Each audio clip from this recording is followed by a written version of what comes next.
ಒಂದು 80-90% ಜನರಲ್ಲಿ vitamin D deficiency ಇರುತ್ತೆ. ಅದರಲ್ಲಿನೂ ಒಂದು 50-60% ಜನರು ಯಾವುದು ವಿಟಮಿನ್ ಡಿ ಸಪ್ಲಿಮೆಂಟ್ಸ್‌ಗಳು ಕೂಡ ತಗೋತಾ ಇರುತ್ತೆ. ಈ ವಿಟಮಿನ್ ಡಿ ಸಪ್ಲಿಮೆಂಟ್ಸ್ ತಗೊಳ್ತಾ ಇದೆ, ಅದರಿಂದ ಯಾವುದೋ ಸೈಡ್ ಇಫೆಕ್ಟ್‌ಗಳು ಜೊತೆಗೆ ಬರಬಾರದು ಅಂದಿದ್ರೆ, ವಿಟಮಿನ್ ಡಿ ಜೊತೆಗೇನೆ ವಿಟಮಿನ್ ಕೆ2ದು ಇಂಪಾರ್ಟೆನ್ಸ್ ಕೂಡ ಇದೆ.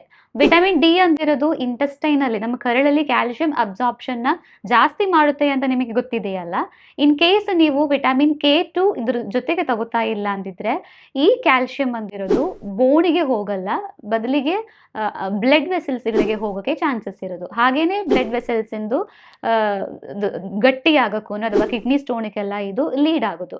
ಸೊ ವಿಟಮಿನ್ ಡಿ ಸಪ್ಲಿಮೆಂಟ್ಸ್ ತಗೋತಾ ಇದೆ ಅಂದ್ರೆ ಐದರ್ ವಿಟಮಿನ್ ಕೆ2 ಸಪ್ಲಿಮೆಂಟ್ ಅಥವಾ ವಿಟಮಿನ್ ಕೆ2 ಜಾಸ್ತಿ ಇರುವ ಆಹಾರಗಳಾಗಿರುವ ಮೊಟ್ಟೆದು ಹಲ್ದಿ ಅಥವಾ ಮಾಂಸಾಹಾರಗಳು ಅಥವಾ ಫರ್ಮೆಂಟೆಡ್ ಆಗಿರೋ ಫುಡ್ಡುಗಳು, ಸಾರ್ಕ್ರೂಟು, ಮೊಸರು, ಮಜ್ಜಿಗೆ ಈ ತರ ಆಹಾರಗಳು ಕೂಡ ವಿಟಮಿನ್ ಡಿ ಸಪ್ಲಿಮೆಂಟ್ಸ್ ಜೊತೆಗೇನೆ ತಗೋಬೇಕಾಗುತ್ತೆ.